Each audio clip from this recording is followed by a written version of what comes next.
Alright, how's it going everyone? My name is Theron, and welcome back to another Fire Emblem Heroes summoning session. Today we have the new Holiday Handoff, which, at least for one of the silhouettes, it was very obvious who was on there. Nobody can forget what Black Knight looks like, especially after all the PTSD trauma we had to suffer through Path of Radiance. I also love that he's just on this banner because, at least in my headcanon, it's because last year we had Sephiron show up, so no, why wouldn't he be here?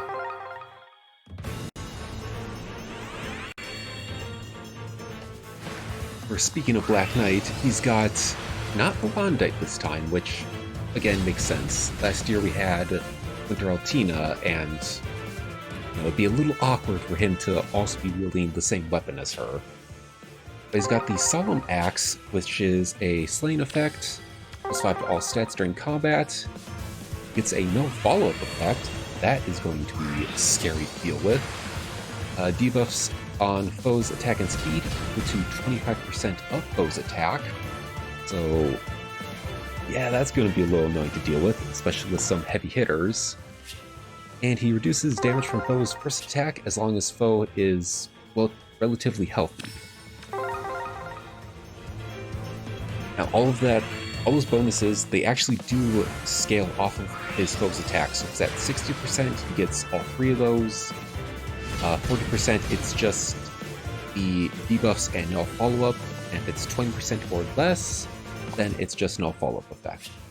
So not too bad to deal with. But he does come with the new Special Fighter 4 skill. Basically the normal Special Fighter that we've seen before.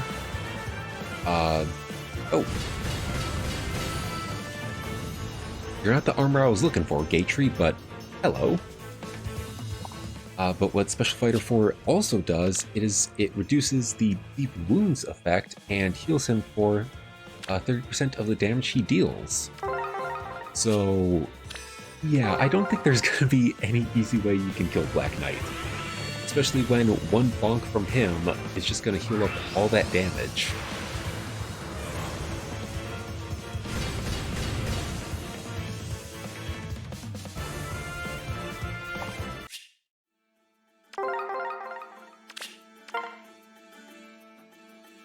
Next up we have I got something in my mouth. What it was. Next up we have a bit of a surprise, really, which is Dorothea, but from Three Hopes. Was not expecting that, if I'm gonna be honest. She does have the tome Sevenfold Gifts, which is +3 to her own speed, and then a +6 to all ally stats, and grants a guaranteed follow-up attack to ally if Sing is used, and then a +6 attack and speed to herself at start combat. I'm gonna go on a rant here for a bit. Leo, you little piece of crap. I have a grudge against this guy, just so you know. Because the first 2 times I have ever free-summoned him, he has been both plus res and minus attack. Both times. I'm not making this up. If you're either of those IVs again, I swear, Leo, I'm feeding you to the wolves.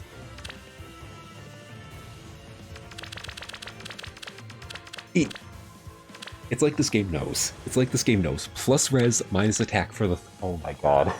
You're going to the wolves. You're not even going on the scoreboard. You're going straight to the wolves. Oh my god. There's no way I... Oh. Calm down a little bit. There is no way that just happened again. Anyway... Dorothea's weapon. Pretty simple, kind of standard stuff that you'd see on a, seasonal dancer. I just wish there was a bit more to her kit, because she has Bar Trace and Infantry Speed Tactic, which both of those are good, not gonna lie. Could have used an A skill, I'm just saying. So hello, Pest, out of nowhere. Okay.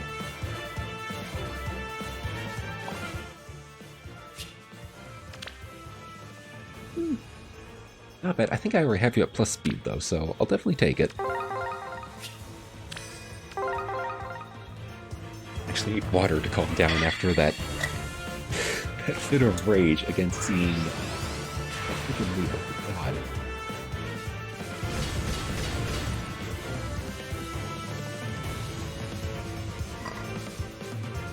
Again, it's just like this game knows. And it's doing this to troll me on purpose. Oh. That... Fire Emblem Heroes! Very sorry for all of your ears. Was not expecting that. Okay. Mid-recording crash on phase part for some... Yeah, please resume. Okay, we're good.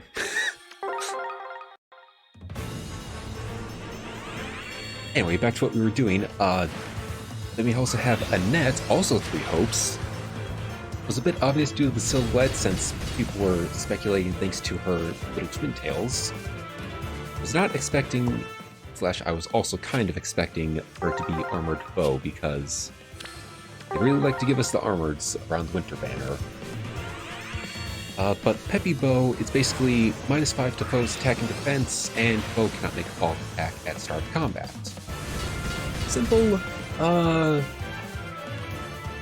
mean, depending on the build, pretty good, but just standard stuff for your, average 4-star demote. Which I really wish she wasn't, because she's a very good character. But unfortunately, somebody had to bite the bullet here, and it had to be Annette. Still, good character. I will not lie.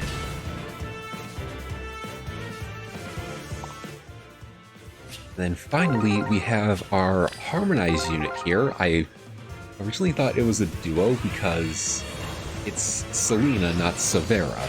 This is Fate's version of her, not Awakening version. But she's paired up with her mom, Cordelia, so you can excuse me thinking that it was a duo, not harmonized.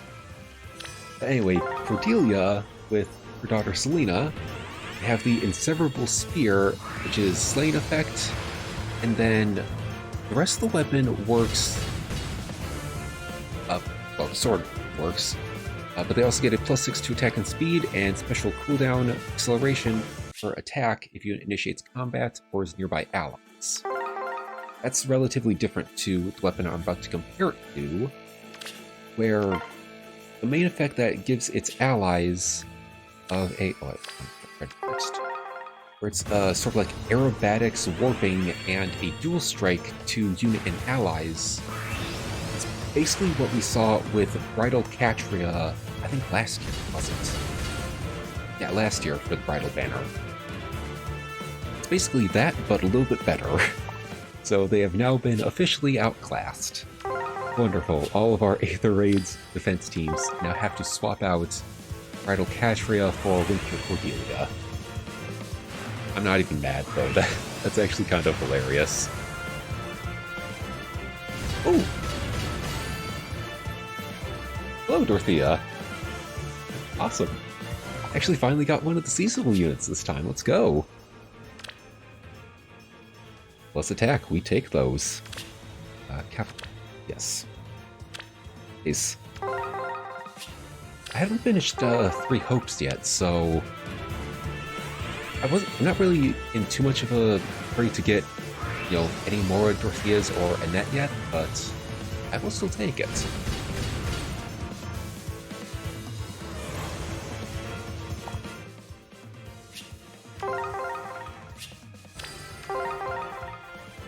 Also a merger too, but not bad, after all.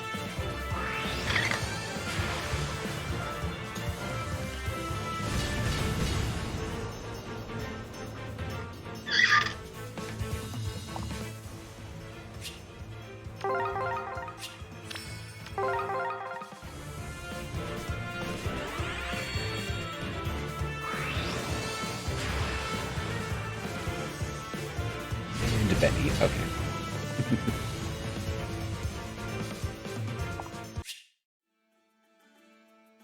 There we go, thank you. Actually tap the screen, finger. But anyway, with all of that out of the way, and me absolutely going insane because I really want Black Knight. He's just so cool and badass looking. That's all. That's all he is. Oh. Hi, Makoto. Well, at least that's another merge, because I am trying to build you. Kind of. Alright. Anyway, with all of that out of the way, let's move on to the Q&A portion of the video. And just a quick reminder, if you ever want to ask a question for a future summing session, just leave it down in the comment section below. I will put it on a Word doc, and definitely, since we got a lot of time, I will be able to answer it, but just in case, I will try to answer it in the next video. Again, just depending on time. Lucky me to say that, though. I have no idea why. But anyway, this first question comes from CryoWolf33, and they ask, what's your first impressions of Book 7 so far, and what do you think about the time motif / focus of this chapter? So thank you for your question, Cryo, and I'm actually kind of a nerd for this a little bit. Mainly because time travel in any sort of media, if done correctly, can be a really good way to tell a story. And I also love how we're starting with, obviously, the ending, which is chapter 13. Then we jump straight to chapter 5, and that has my curiosity peaked as to what we could actually see for the technical first 4 chapters. Because not only are we going straight to chapter 5, but chapter 5 is when we meet Ymir, or not Ymir, Sather, my bad. I don't know how I got those two confused, but either way. We apparently meet Sather in chapter 5 of the normal timeline. But what happened in the first 4 chapters? That's what I want to know. Because normally what happens in the books, like we've seen literally every other chapter before this, is first chapter, there's a problem. Second chapter, we meet the OC and they're added to the team. Not this time, we went straight to chapter 5 and they're added to the team. So what happened in those first 4 chapters? And I really want to find out, because I love, sometimes, depending on how well it's executed, I love trying to piece together the timeline of what the original events were. And I am absolutely going to do that with this chapter, because let's freaking go. And then my theory for those first 4 chapters, sorry, this is going on a bit of a ramble, but again, you can just tell I'm a nerd for this. My theory for the first 4 chapters is, that's basically like the prelude to what we're going to see with Sather and Hather, you know, what happens to Hather and all that. So the cutscene, or movie I should say, Hather gets corrupted by that, like, golden sand. I really want to see what goes on there. Just, like, that has to be what happens in the first 4 chapters. That's all I'm saying. Water out that giant ramble.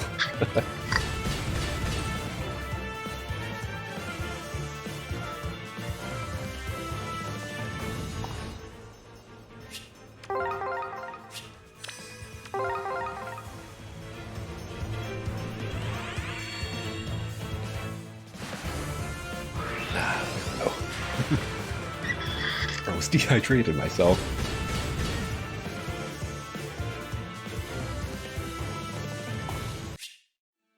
So first, Nina, I didn't point that out because I was going on something, but first, Nina, let's go.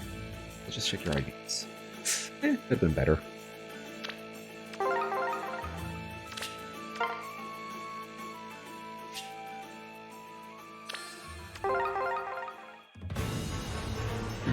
Excuse me. Oh, also, last thing I'm going to say for Book 7 question, Cryo, is I have a little bit of a theory going on for Gulvig and Aether. I did a little bit of a background research on their Norse counterparts, and what I found out was Aether is Ulvig reincarnated after Ulvig had died 3 times and was resurrected 3 times. For resurrection, she becomes the person known as Aether. So, what I'm theorizing here for this book is Aether is going to be corrupted in the past, which is what allows Ulvig to essentially live for, like, what allows Ulvig to, you know, kind of live forever and not die. Sort of like, you have to corrupt your past in order to become who you are in the present. I know that sounds weird, but that's just what I'm thinking here, because Ulvig manipulates time. So for her to exist, her past self, Aether, would probably have to be corrupted by one of her alternate versions, so she can then become the evil character we end up fighting. And I know I'm setting the bar pretty high for Faye right now, but it just feels like that's what they gotta do. With all this timeline BS and everything else that's going on, like, I feel like that's what's gonna happen. But that's just me personally. Like, you're welcome to have your own theories about that. Anyway, let's jump off the time travel thing for a minute here, and let's actually answer the next question, which is from Ben Lecoit. Hope I keep pronouncing that last part correctly. But they ask, even though we've just got the new book, would you like to see the next free OC to be male? I said you would be surprised by this answer, Ben. I really hope that they do give us the next OC as a dude, because yes, I know the waifus sell. We've seen that proven time and again this entire time Faye has been around. I get that. But you could always give us a male OC, like, come on, don't always make it the waifus. I really hope that our next free OC is a guy. That's all I'm gonna say. And there's so many Norse characters that you could pull from. You got Heimdall, even though I'm pretty sure he's going to be evil whenever we fight him. Either way, you got Heimdall, you got Mimir, I mean, not Ymir, Mimir. There's so many other Norse characters they could pull from, you don't have to waifuize them. You could literally just give us to them as the husbandos. Cut, print, call, just write the story, boom, you got a chapter. So yes, I really want the next free OC to be a guy. That's all I'm saying. Like, you've given us enough waifus. Let the guys take the spotlight for a few minutes, please.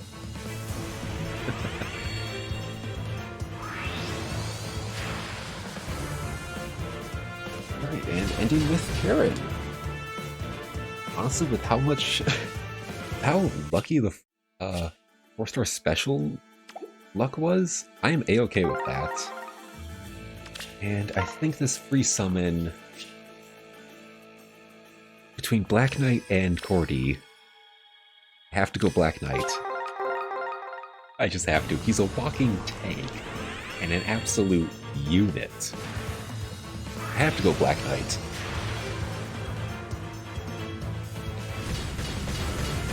Look at that imposing silhouette, just saying.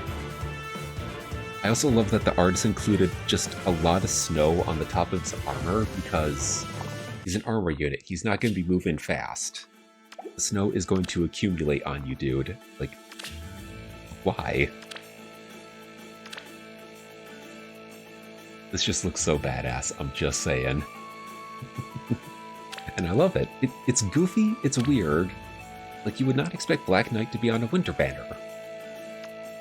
And yet here he is. I love it.